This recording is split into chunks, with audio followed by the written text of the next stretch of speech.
Bienvenidos to Merendiando. Today our guest is Yolanda Bonnell. Yolanda Bonnell is a queer, two-spirit, Ojibwe, South Asian performer, playwright, and poet from Fort William First Nation in Thunder Bay, Ontario.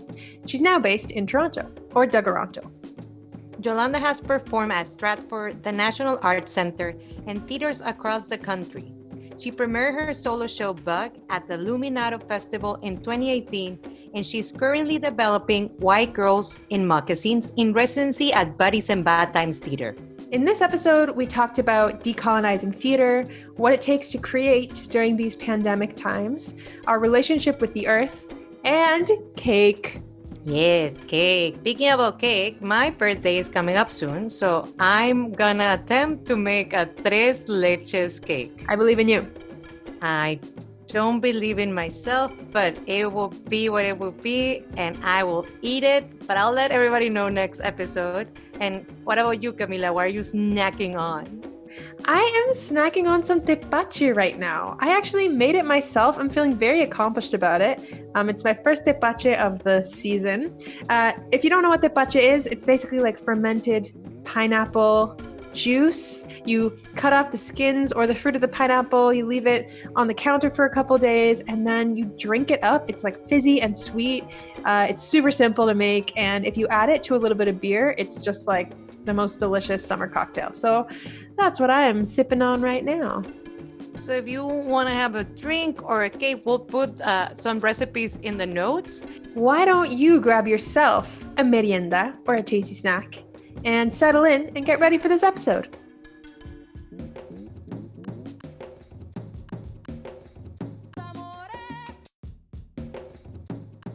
How is it going, Yolanda?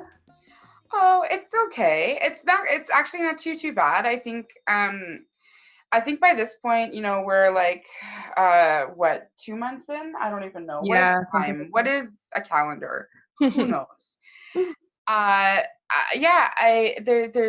There's this sense of like, what's happening is that every time I go to bed, I'm like, oh, here we are, we're in bed again. Like it feels, and it's weird because like going to bed is something that we've done. Like it's like I've done this before.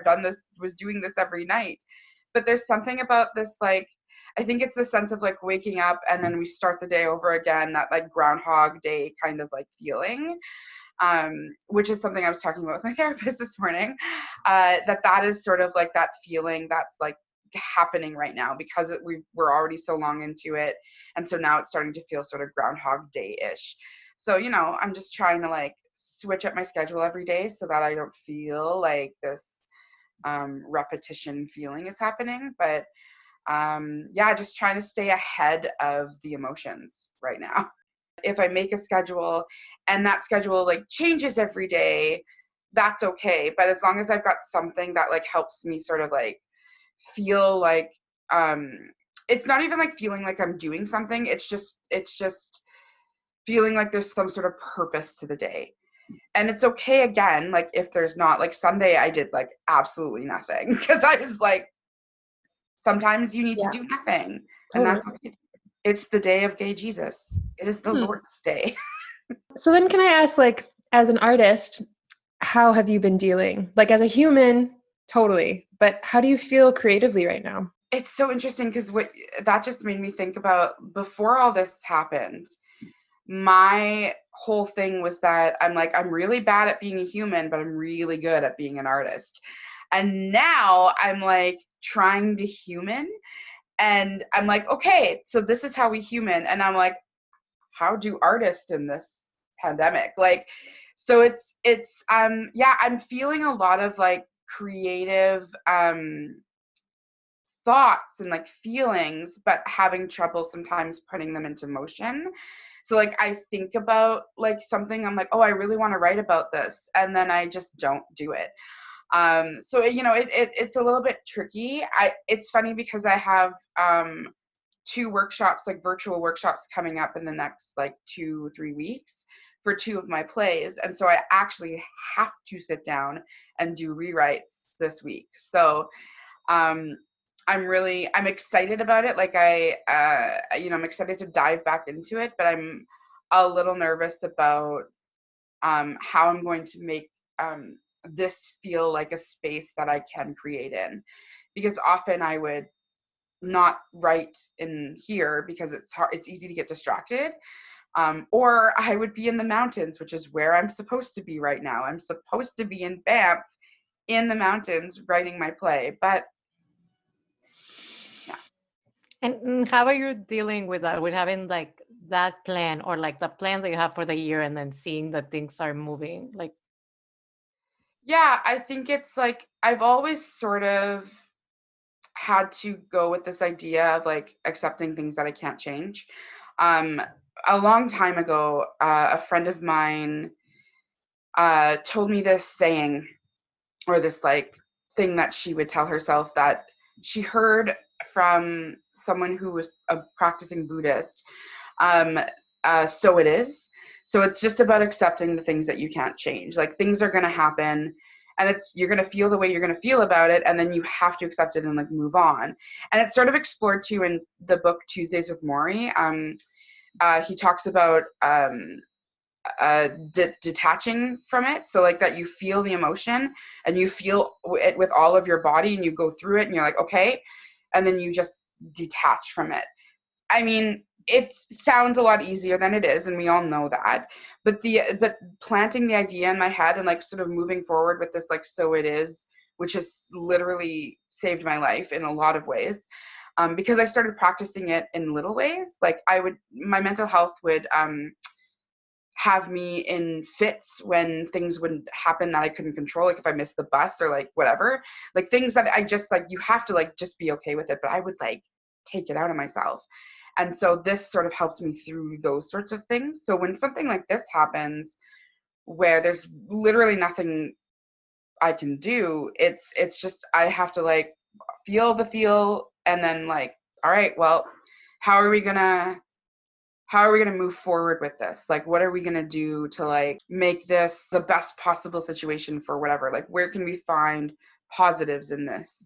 And I think that there are lots of not positive things to the situation, but ways of finding positive coping mechanisms or positive outcomes. It seems like what you were just talking about, that anchor of that phrase is really helpful. And it just seems like you have a spiritual approach to your work, Yeah. potentially to your life. So I was just wondering if you want to talk a little bit about your creation process. Yeah, I have discovered in the last 2 years that land-based creation is something I'm really curious and interested in. And the last play that I wrote it in Newfoundland this time last year, and really tried to find inspiration in all parts of the land. And so I find that for me, my creative process is rooted in the earth and like in the land. So like I took this rock and I looked at it and I was like studying it, and so I started writing about this rock. But the rock was like a metaphor for like Indigenous women, or it was something like that. And so like that or like when you have like, you feel like you have this hard exterior but you're really like glittery on the inside, or you really like have this like power or passion on the inside, because in the rock, when in the cracks there was like the sediment, like the shimmer, and so like things like that, like being inspired by natural things to use them in telling stories. That's one of the things I'm the most interested in right now. And pulling from my own experiences and like finding ways that I can expand upon them or use them to tell a story that's not my story, but like a story that's like similar to mine, that other people can find relation to. It totally makes sense that it would be a shift to have a land-based creation process, but then be like in one place. Yeah, I did a in conversation series with buddies a few weeks ago, and one of the things I was talking about was that the thing that we often forget when being in a city is feeling the land, because it's easy to like be like in this concrete jungle, right? Like, there's a tree here, there's a park there, there's whatever. Especially now, people are like going to their lakes and they're going to their parks, and I'm like, girl, you could have been doing this like last year, like, and having the same appreciation for the land that's always been there for you, but go off. Totally. So one of the things that I was saying was that, you know, we often forget that underneath all this concrete is earth, that the earth is still holding us up, the land is still holding us up. I live in a basement apartment, which for lots of people can be like, oh, you live in a like, you know, it's not fun, but I'm closer to the earth here in the basement. So like I sit, like when I meditate, like I'll sit on my floor and I root myself through the concrete, through the tile, through the concrete, through the wood, into the earth. And I think that that's something we can all do no matter where we are. Like, no matter if you're in a high rise, you need to use that. It's like, it's theater school, right? Like you use that imagination.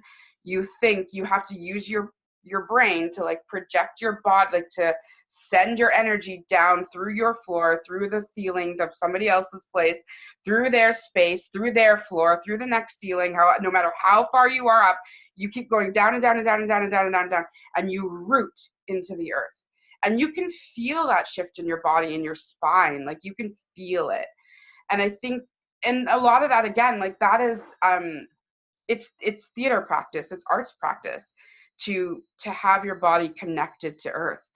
And I think it's like deeply indigenous, and it's something that we can all sort of remember that, you know, underneath this city is our mother. Totally. Yeah. I feel like I just went on a guided meditation for like a minute. We're just gonna take a pause from this interview. We're all gonna just lay sit on the floor. Yeah, it's like 10 out of 10 recommend. Amazing. Yeah. Well, exactly. I feel like people are really appreciating what's around them right now. Yeah. And that is huge. I was talking to a friend about this. It's like we're all living in this state of nostalgia. Mm-hmm. Like it's, if you see most of the pictures on Instagram or Facebook, it's just like throwbacks. Everything now is a throwback. Mm-hmm.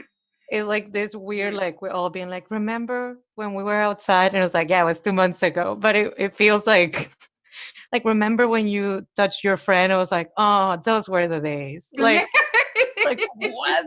Yeah. I've been watching a lot of movies with my friends, and with my roommates, with all my friends, my roommate. With all of my one roommate.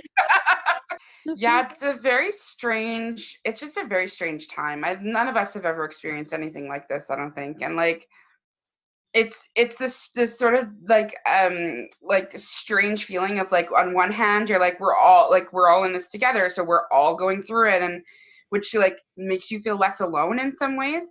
But on the other hand, you're like, but this is also really terrible. And and you're right, like we all are dealing with it differently because we all have different like things that we're dealing with, whether it's mental health or who we're with, or like, and like I keep hearing these stories about people who live with roommates who are like inviting people over and like hanging out with like groups of friends in their apartments, and I'm like, what are you doing? Yeah. What? It's this constant like thought about like, who are you putting at risk, and like what is the like cost risk benefit in terms of going to bring somebody something. Like whenever anyone's like, I'll bring you this, I'm like, I don't want you to leave your house to like risk getting sick or like risk getting someone else sick. And really, like, we all just need to take a collective breath. Yeah, we need to chill. Yeah. I think we should try to have a collective breath to see if it actually, like, in the world, can you imagine, like, whoosh, like, Yeah. what? Well, because people who haven't had to deal with anxiety are now dealing with anxiety. Yes. That's the thing. I'm like thinking about people who are like not used to crisis, or like not used to like Instability. Yeah, like all of those people who are like having to now just deal with it. There's a part of me that's like, welcome. And then there's another part of me that's like, I am sorry. And those are true at the same time. Yeah. Like some people are calling this time the great equalizer. Like finally we can all just like see each other on the level. And I'm like, I don't know. I think that's a good provocative statement, but equalizing, no, there's still a lot of inequity here. And like a lot of people are saying, welcome to the party, right? Like we've been stressed about our survival like for our whole lives. Yeah. So welcome to that feeling. Yeah, it's not like I want people to like I'm talking with cake in my mouth. It's not like I want people to like feel what I've been feeling. Like I never wanted to wish any of that on anybody. Yeah. You know, but it's also like, well, I guess now you know. Like now you maybe like if you didn't have empathy before, maybe, and this is what I was talking about when it came to like finding those like positive outcomes, like spinning that narrative in a way where it's like, well, if people who didn't have any kind of understanding for somebody who was like agoraphobic or like was super high anxiety, you kind of now have an idea of like what that person is going through. So maybe, you know, in the future, you might have a little bit more empathy instead of being like, well, just get over it or just leave your house. Like, it's not that easy. That feeling of being stuck, or that feeling of like the stuck feeling, the physically stuck feeling is the exact same as an emotionally stuck feeling when you're agoraphobic. I didn't leave my house there was a point in my 20s where I had to take medical leave from work and I could not leave my house for like a month. It feels like it was 2 months. I used to say it was 2 months, but who knows if it was that. I actually don't know how long it was, but I just couldn't leave my house. Social anxiety and generalized anxiety is so high sometimes in people, in myself, that like leaving the house was something that just wasn't possible for me. And so now people are feeling that sort of physical feeling of not being able to leave your house, which is what it feels like when you're agoraphobic. And so it's like, it's a really interesting sort of, you know, dynamic right now that people are feeling the effects of mental health in different ways. Yeah. Like, I feel like so much of the work that I've seen of yours, like mostly theater stuff, I was what I'm thinking of right now, is really like empathy generating. So hearing you speak right now, I'm like, yeah, like it makes me think a little bit about Bug and about White Girls and Moccasins, because I really feel like your work in a lot of ways lets people into an experience in like a funny or, you know, theatrical way, and it builds empathy between the audience and people. Yeah, I mean, like, empathy is the only thing that's gonna, like, save us. Because if people were just a little bit more empathetic, we wouldn't have these power like, these, like, you know, these ideas that, like, oh, I'm better than you because I have more money, or I'm better than you, blah, blah, blah. Like, we all have to have an understanding of where another person is coming from in order to exist together on a level playing field. Otherwise, you're leveling in different ways, and that's not helping anybody. Remember the theater? I'm joking. I'm like, remember when we used to go to theater? Remember when we used to like go see each other perform? Honestly, I don't know when the next time we're going to be able to is. I don't know either, but you know what? I'm really grateful for the internet. I think that the way in which artists, particularly queer artists, have like found a way to like monopolize or like grab onto other ways of communicating their art with like audiences is incredible. And I think we need to remember that all of this disabled artists have been doing for years. And so like all of these things, the way that disabled artists have been like finding ways of connecting with their audiences, and now that we're like using the same sort of platforms, like I think it's just a really great thing that we're all being able to do that, but also with the recognition that like there have been people who have been doing this for a really long time, because they don't have the choice. They don't have the option. Yeah. You mentioned you're doing virtual workshops. The play that I wrote last year and the play that I would have been working on in Banff, is called My Sister's Rage. And so that one I'm workshopping next week. So it'll be really interesting because there's 9 actors, plus myself, plus my dramaturg, and then Cole Alvis, my producing partner. So it's going to be interesting to navigate that. But how are you going to do that? I don't know. We're going to figure it out. I'm also really excited because like I haven't heard the play in a long time, and so it'll be nice to like just sit with, you know, people on let's just figure this out. We're going to figure out how to do this, and I think that's what we're all doing, is just figuring it out. So I'm going to have total and utter patience for it. And then I have a workshop of White Girls and Moccasins, which again, like, we're in residency with buddies, and we were supposed to have a 2-week workshop, and the second week was going to be in the space, which is part of the residency. Obviously that's been canceled, so we've moved that week to the fall, and we're just focusing on the first week. And it's like bringing in designer time. So that's really exciting that we're going to have our designers in on the workshop. Talking about your work, you tend to work with kind of the same people for a while.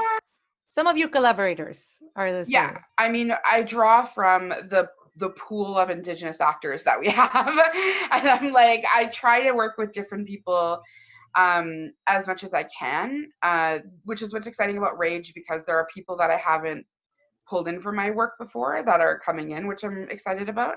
And then some actors I do work with multiple times. I'm really lucky that like Buddies has been really supportive of my work and have always sort of found merit in it, and really try to support it as much as possible. So I love working with Buddies, and they're always really great to work with. And so I'll work with them as much as I possibly can.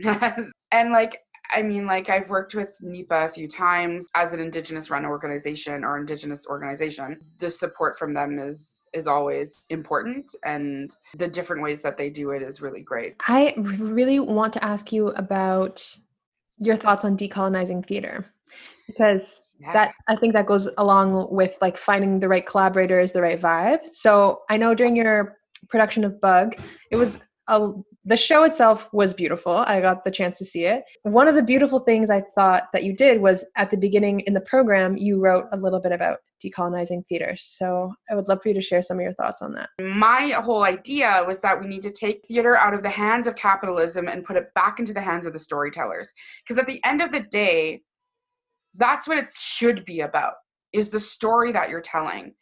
But it's become about money. It's become about industry. It's not upsetting the norm. And I'm like, as artists, what's the point? If we're not upsetting the norm, then what are we doing? And I mean, like, there is a place, I think, for the way that theater runs. Like, lots of people are fine with it and, like, are okay with it. I know a lot of people that aren't happy with, like, working 6 days a week, 8 hours a day, 9, 12 hours a day. If you're a production person, like, you're working, like, 12 to 14 hours for tech weeks. It's bonkers. And this whole, like, suffering for your art thing, like, why? Why is anyone suffering for anything? Like, I did not choose this career to suffer. Like, what? Why does that come with the territory? Why? Why? No. So I decided no, like, I don't want that for the work that I'm doing and the rooms that I'm running.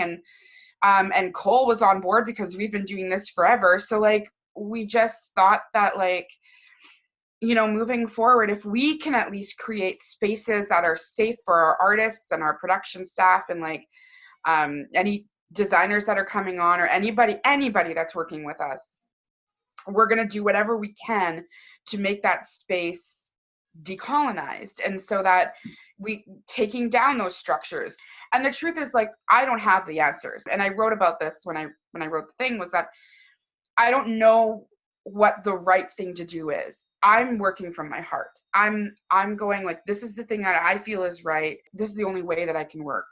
But, like, all I know is that when you tear down a structure, you're left with a mess. And so it's our job to, like, sift through that mess and be like, okay, what is salvageable here? What works? Like, oh, right, okay, this works. So let's keep that as a foundation. This does not work. Like, we're going to leave this out there.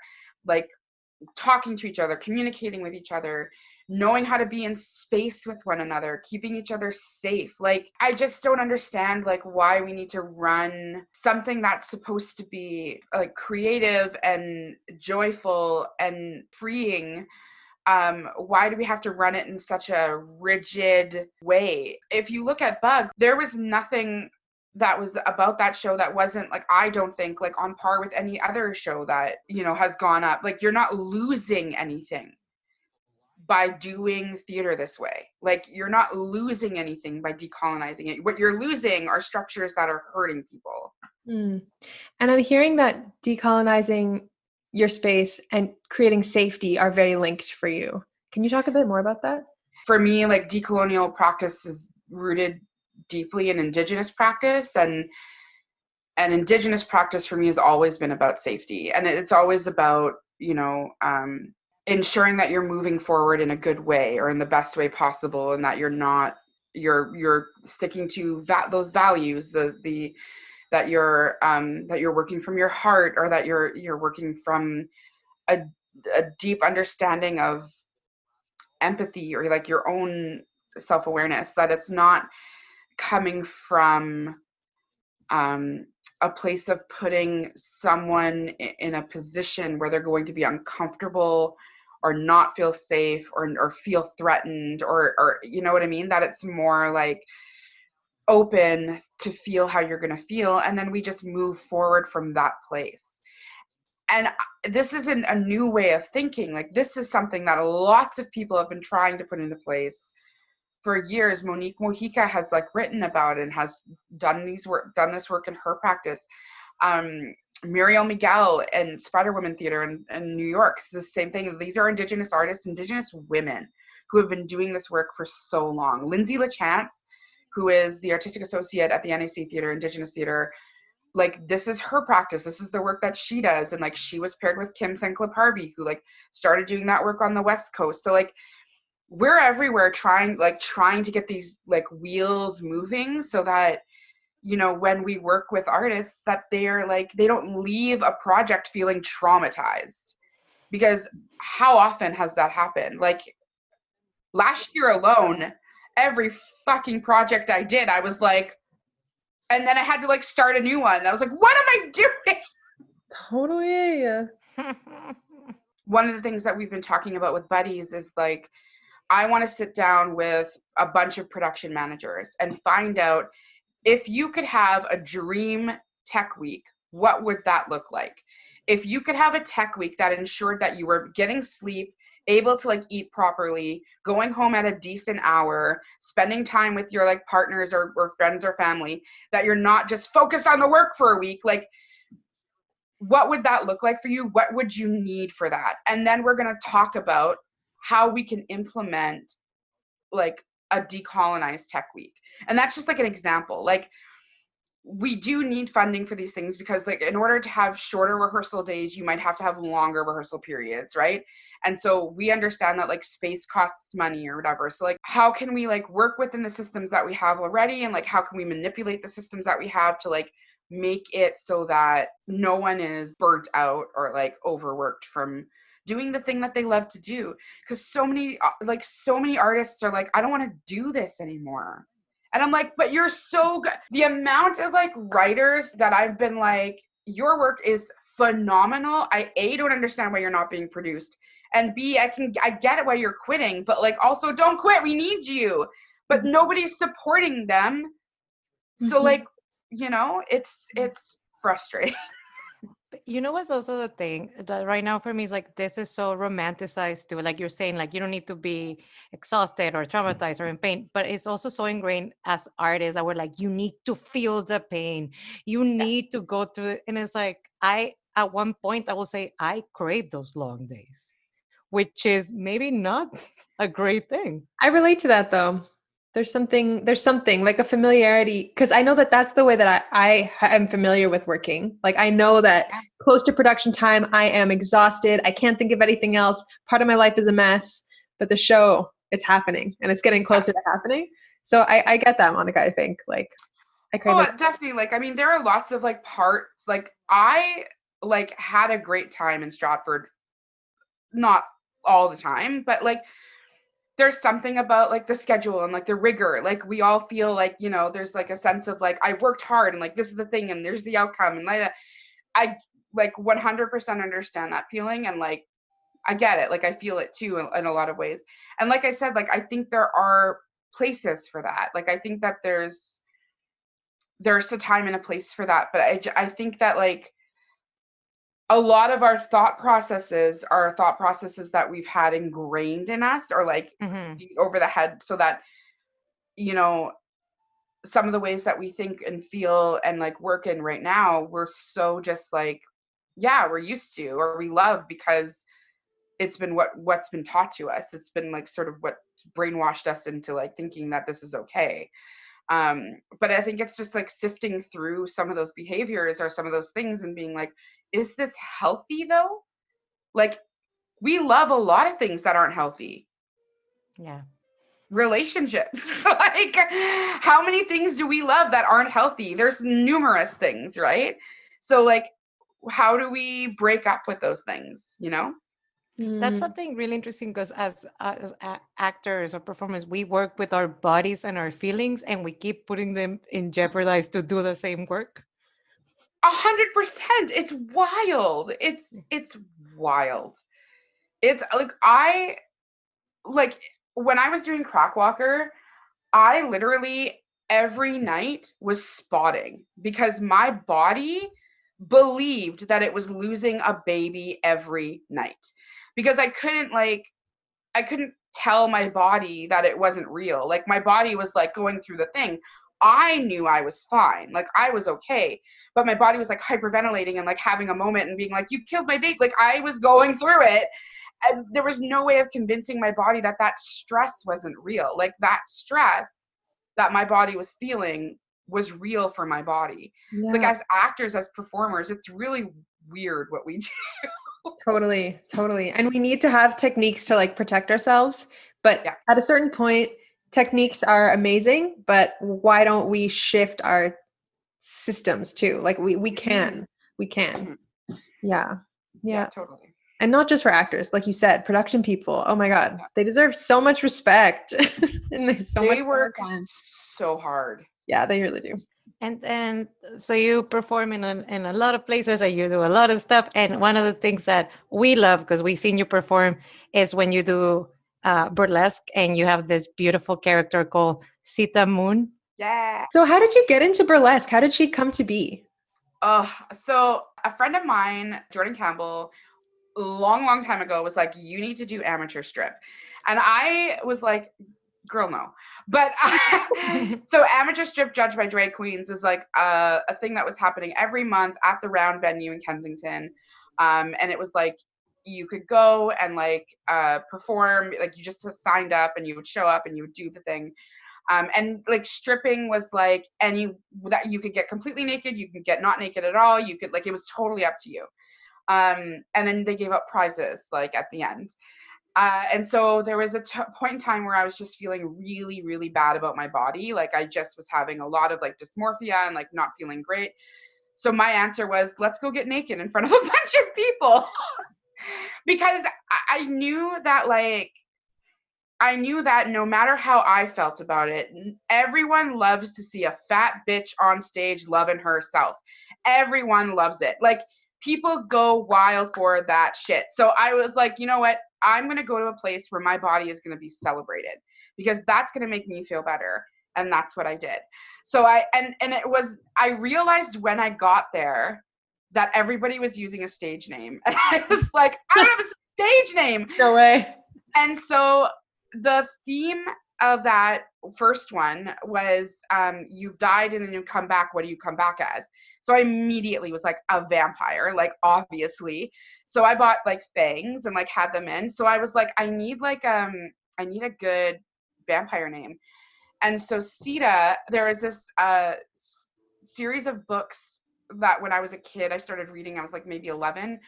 Called The Last Vampire series by Christopher Pike. And the lead character vampire in that, it was named Sita. Yeah, and she's named after the goddess Sita. So Sita is actually a Hindu goddess in Hindu culture. And I had like a band named after her like in high school because I was like obsessed. So I was like, Sita is definitely the first name. The band that I had was Sita's Sun. And I'm like, well, if I'm a vampire, gonna be Moon. And then it also played as like a pun in a way because it sounds like see the moon. Oh yeah. My butt. So there's some, so I was like, this is perfect. I'm like, see the moon is perfect. So yeah, I started doing that, and then I was like, I need to keep her as a vampire. So every time I perform, she's got the thing. She's a vampire. So she's a vampire stripper. That's amazing. Yeah. That's amazing. And then I started getting booked. So it was really funny. Like, I started doing the amateur strip every month, and then was being booked by other like party producers. So they would see, and then they would be like, I want to book you for like Burlesque at the Beaver, or like lavender. So it's been really great. It happened so quickly, and I was like, suddenly I'm doing. Suddenly I'm a burlesque performer again. Add that to your resume amongst the other talents. One last question that we love to ask because we are called Merendiando. What is your pandemic snack? I mean, look, cake has been a running theme so far. Amazing. I mean, I've always sort of had like a chocolate. I have a chocolate problem, but I've been making cakes not very well, but I still eat them. So that's all that matters. That sounds like luxurious and delightful, though. Yeah, it's pretty good. So yeah, I'm gonna say cake. Okay, cake. Yeah, cake.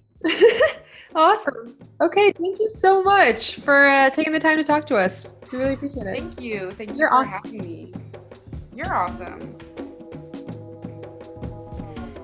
This podcast is recorded in Toronto, or Dagarondo, the territory of the Anishinaabe Nation, the Wendat Nation, the Haudenosaunee Confederacy, and nations recorded and unrecorded. We are deeply thankful to these nations for stewarding the land so that we might live in peace and respect for each other. As it is outlined in the Dish with One Spoon, One Pup, that all people who live here, settlers, indigenous folks, and others, must adhere to. Radio Aluna Teatro is produced by Aluna Theatre with the support from the Metcalf Foundation, the Late Law Foundation, the Canada Council for the Arts, the Ontario Arts Council, and the Toronto Arts Council. Aluna Theatre is Beatriz Pisano and Trevor Schwellness, with Sue Ballant and Gia Namens. Radio Aluna Theatre is produced by Camila Diaz Varela and Mónica Garrido. For more about Aluna Theatre, visit us at alunatheatre.ca, follow at Aluna Theatre on Twitter or Instagram, or like us on Facebook. Follow and subscribe to this podcast on iTunes, Google Play, or wherever else you get your podcasts.